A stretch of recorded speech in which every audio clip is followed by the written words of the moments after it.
Well everyone, I'm sort of going to be doing this video back to front I suppose. Welcome back to Barum Engines though, it's Happy Friday.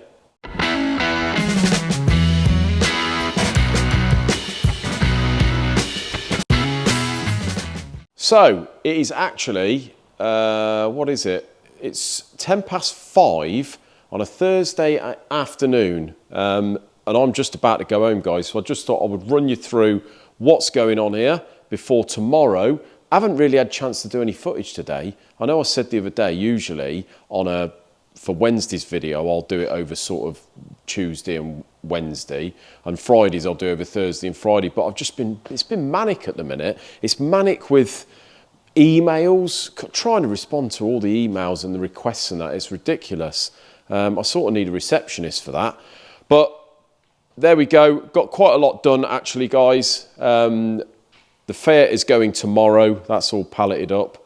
The Cosworth, as you can see, look, all done. So this engine is done for Elliot. This was the one that came in with an absolute disaster. It had done the crank, done the block. We've had to get another block, a brand new crankshaft, and salvage everything that we can salvage, really. So yeah, I do feel a little bit sorry for Elliot, but at least he's got a nice motor now. So I did say to him, do you want me to reanodise the pulleys and redo the rocker cover? He said no, because it upsets the purists and that's how he likes it. So fair enough, each to their own, but everything else, I just couldn't help myself. I've had to tidy it right up.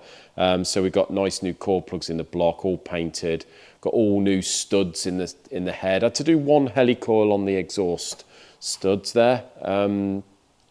And everything else has gone through, all new competition bearings and what have you. This has got standard cams, standard head ports, but obviously vernier pulleys with standard cams. But we normally do our usual, you know, so on these Cosworths, whether they're tuned or not, the only thing on the bottom end that is going to really change is whether the customer specifically wants a different brand piston. I tend to want to go for the original Mahlers. You can't beat the Mahlers in these, you know, unless you're running really silly power. They're a great piston, normally put my pockets in. So the only thing that's going to change on the bottom end, depending on the power, so if we start edging up over 500 horsepower, then we obviously drop the compression slightly, so I take a bit out of the bowl, but I tend to run about 8-to-1 compression on these. Got the competition bearings all sized, everything's balanced, even if it's a stock build, always do that. And so that's the only thing really that changes. The cylinder head ports are good for, you know, up to sort of mid 400s, maybe more. Cams, again, you start running up to sort of 450, you maybe change an inlet cam. But we have had standard ports and standard cams running, you know, well in the 400s.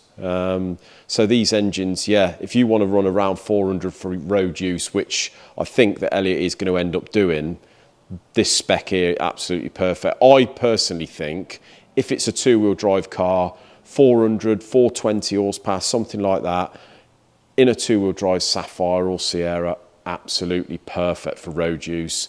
A nice T34 on there, you can't beat it, guys. So yeah, that's Elliot's all done, all timed up, and I've got to get that on a pallet first thing in the morning, and that is going to be going tomorrow. Then we're going to crack on and strip this one, guys, because I've got a pretty sort of empty bay here. These bits here for this engine, so I know I keep saying it, but I am going to be stripping that either tomorrow or Monday. First job though, I'm going to be cracking on with this Honda. So the block is all pretty much done. Got the pistons here. Now we did have, this was the one where the crank went and we had to use another block. So checking all the rods, they're 0.5 pistons, like I said in a previous video that we're using, the 0.5s. So we bored the block to suit to clean that block up. One of the rods out of the old lot was, as you can see, US, knackered. So we've had to change a rod. Only trouble is we're changing a rod on this. It's a pressed, it's a shrink fit with a pin, no circlips. But so what you have to do, we've made a jig actually that sits in here, either side, and you can press using a slightly smaller gudgeon pin from this side, being very careful But the most important bit about that is holding here as best you can, because otherwise it's going to distort the piston. So we've done that successfully, guys, and you can see where this rod has been heated up. They've got the 0.5s on there in the past. So now what I'm going to do is I'm going to use our jig to press all the others off so I can check all the housings, get these things sized, get them balanced end for end. Same with the pistons. And then we're going to set about gapping the rings. Now I've just put one ring down the bore. These are a Hepalite set of rings, which are very, very good. No issues with the Hepalites. But we've got probably about 5 thou ring gap, so clearly they've got to come out. So it gives you here your bore sizes and the ranges, and then what the gaps would be for those specific bore sizes. Okay, so we'll set about doing that tomorrow. We'll stick the crank in. Isaac's just got to balance the crank assembly, get him to do that first thing in the morning, and then I can set about doing my plastic gauging on the mains too, and then that one is done. Isaac has been cracking on today. He's got the cylinder heads all finished. I drilled out the oil bungs, etc. in these Subarus. Bit of a nightmare. He's just cleaning the crankcases up. He's just done this one here. I've gapped all the rings. The rings were pretty good, to be fair. The top rings were all good, 22 thou, which gives you about 5.5 thou per inch of bore, which is magic on this, especially for the spec. The middle ring was a little bit tight, so I've eased that out about 4 thou. All control rings are fine, more than enough. So we are going to be setting about, hopefully getting this one finished by the sort of, I suppose, middle of next week. We should be cracking right on with it, Isaac and I. Once I've done that and sort of got that one stripped, I'm going to set about and get this one finished. I want this one done and out the door by next week. So it's all happening, guys, it's all happening. Right, we got a load of barrels here from RKTV. So these are, well, obviously they do ATV, so these are ATV barrels. You've got a water-cooled barrel down there, you've got some smaller air-cooled barrels, and Johnny's just setting about honing them. There's only 0.25 to come out, which is 10 thou. Usually find they're a little bit worn, so usually you end up taking about 7-8 thou out of these. It's not worth boring them, so John just sticks the coarse stones over there on the beam stroker and just roughs them all out and then finishes them. So let's get them ones out the door as well. Got plenty of stuff going on over here. We've still, once the Subaru's out the way, I'm going to be getting this Rover on there and we can get that one done then. And then obviously we've got the A series, so more than enough to get on with, guys. But I'm still going to get, hopefully next week, in one of next week's videos, I'm going to get John to show you guys. I'm going to stick a mic on the man and I'm going to be getting him to show you how he grinds a crank, the little ins and outs of it. So yeah, you'll have more of John, guys. Right, guys, it's in the office time, but we're not going to be having a moan today. We're not going to be going on about any warranties. We're not going to be going on any court claims. I thought I'd just do something different, to be honest, seeing as it's Friday. What's that film? When Harry Met Sally.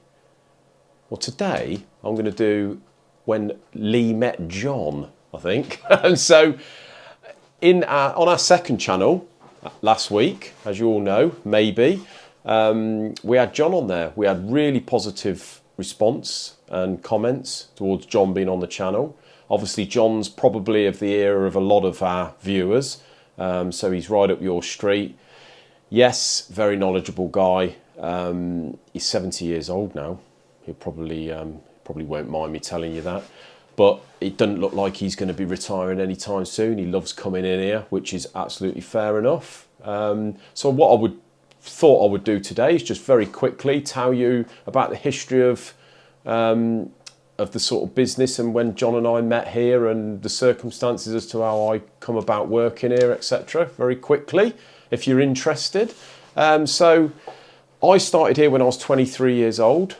I did an apprenticeship when I moved here. So I was from Coventry originally, moved here as a late teenager, managed to get an engineering apprenticeship at a place called Parker Hannafin. Did that for 4 years, finished there, went as a tool maker, started as a tool maker and worked for a company called Widden Valley Engineering, the other end of town. was there for a year, and then I left there, met a girl who was at university in Holloway, in the Holloway Road in London, I think it was. So I moved over to London for a year. She then got pregnant, as you do, and we decided to move back before she had the baby. And the baby is now getting on 21 years old. My daughter, 20 years old, Ellie, very good girl. Don't see her very often because she's got a boyfriend. Very good job. So she's no worry to me. But anyway, yeah, moved back here just before Ellie was born. Ellie was born in the December of 2003. So I started here in the August as a 22-year-old I was then. Shaved head, the lot, you know, knew it all. And John was 49 at the time. And he he looked fairly disgusted when I started here, because obviously our boss at the time was Dave.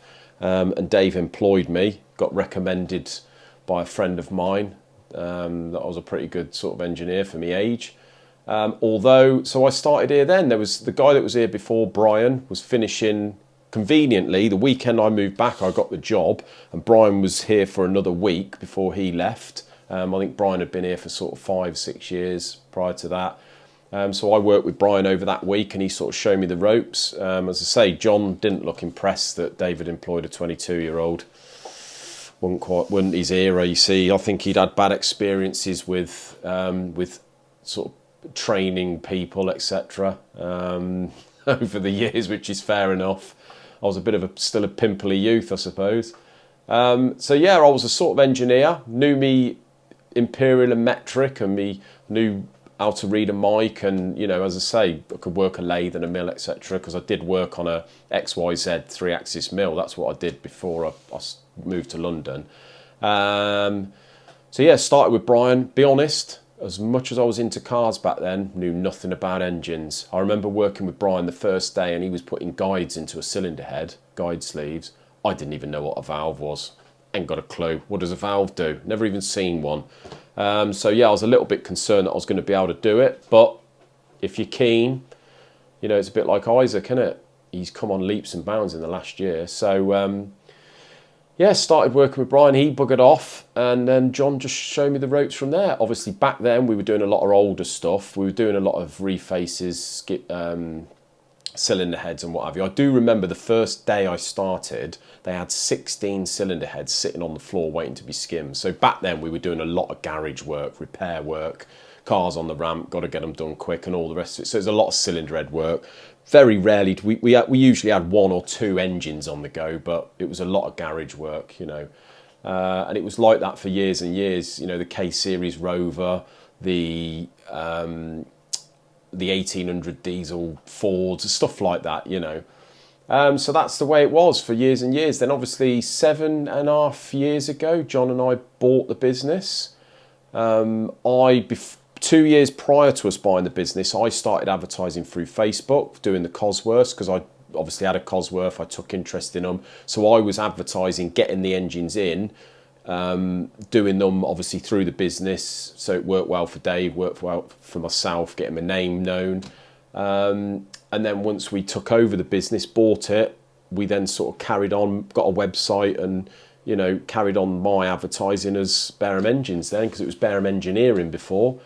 And that was it. John sort of took a step back, I suppose, which was, you know, fair play to him, because he was always sort of in charge of me, and he was, you know, I followed him a bit like Isaac does with me. He sort of stepped back, let me take control of the reins. He, you know, I taught myself how to do the accounts and all that, because I was pretty clueless before.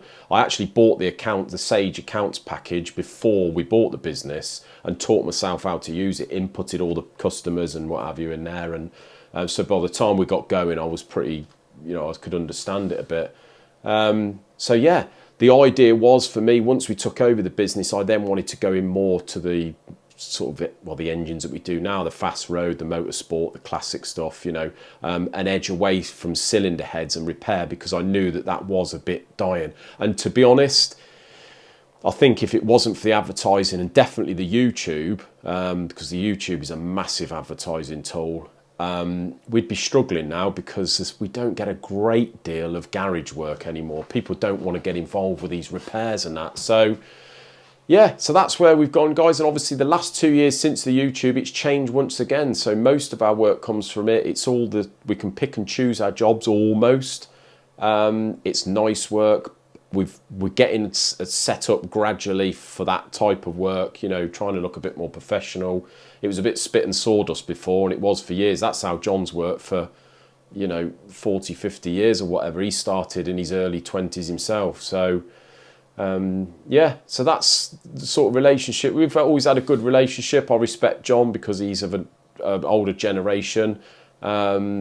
He's great with the old stuff, very knowledgeable. Knows sort of crank journal figures off the top of his head, you know, things like that. But and I know the modern stuff more, so like the competition side of the building, you know, valve to piston measurements like that. That's my forte. It's not so much John's. So we work really well together, you know. But that's it, guys. Just a little bit of history about Barum engines and how it come about. And yeah, if you let us know down in the comments what you think. If there's anything else you want to know, just let me know, guys, and I shall be sitting here and tell you all about it. So, mate, you're on the Subaru, second Subaru of your career. Well, second Subaru bottom end. Well, ain't got past bottom end on that one yet. You've done the heads though, haven't you? Yeah, I've done the heads, but... So what you doing? Well, I just put the crank and the rods and the 2 pistons in this half. Yeah.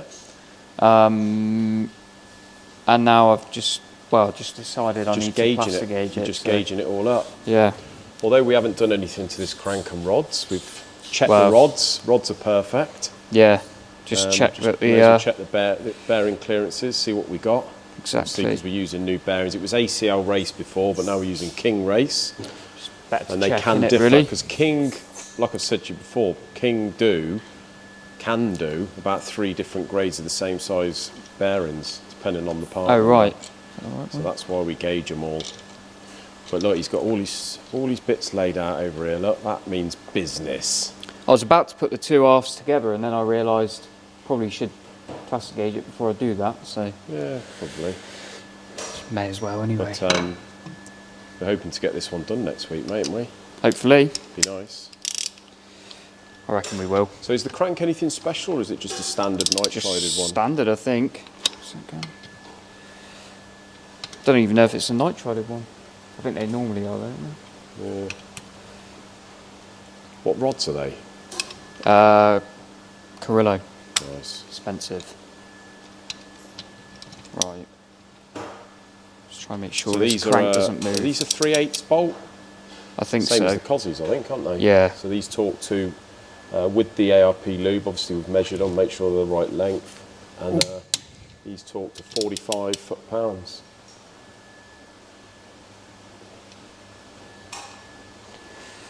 Don't want that crank moving.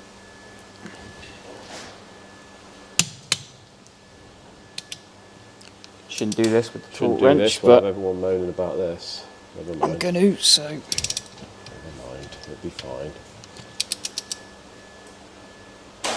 Calibrated weekly, they are, aren't they? Well, it doesn't. People moan about it, but at the end of the day, it's a torque wrench. It's calibrated, and it should be able to go both ways, really. Yeah. And that's, I would say, undoing it is no more than torquing it. Well, no. But I'm sure down in the comments we will have different opinions.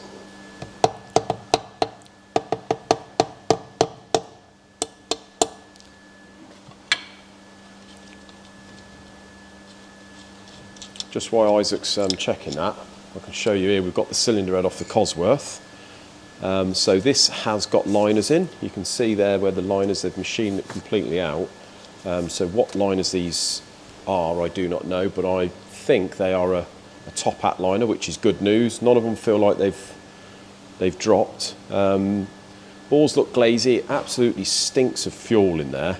The pistons are in the wash at the moment, but the pistons are very scored up the side, and I've measured one of them, and it's about 5 thou less than what it should be. So I would have thought this should be getting nice piston slap, but obviously because it's got liners in, it's at standard bore, so we should be going 0.5 on this, putting new pistons in there. Cosworth race pistons in there, but we shall use an original unless the customer specifies otherwise. The studs are the old type, but I see what they've done in the block. You see they've just machined the further down for the 17mm seal holder. So these studs here, if you can see, I'm probably not going to use these again because they're a bit rusty down the bottom, but you can see that's got, rather than just the O-ring, that's got like a machined O-ring holder. So they've just bored it down further on these two that go down to the lug. So I shall ring the customer up, see if he wants to purchase 10 more studs, but they're quite expensive. £500 for the set.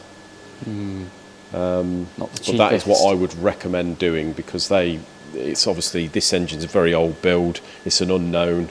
The studs in theory should be alright, but they look a bit rotten at the bottom, so we'll see what state the threads are in down the bottom. But yeah, so far John's just got to measure the crank, which I'm sure I think is standard and should be grindable, so at least we'll be able to salvage that. So what you got, mate? I probably would make it about 1.9. So that's the 2, slightly bigger than the 2 there. Yeah, and how big is the journal size on that? I believe they're 2.065, around that, I think. Bloody hell, that'd be impressed, mate, if that's right. Probably wrong. It's a guess. It might be 1.9 something. About 197. So that clearance is absolutely cock on. Yeah, it's about 1.8, 1.9. Yeah, so Which is actually quite. I got King Race in mine as well, didn't I? Yeah. And it's pretty much the same as what's in mine. So. yeah, so that's really good. Happy with that, mate. Yeah, that's ideal. So we can crack on. Crack on. Ideal.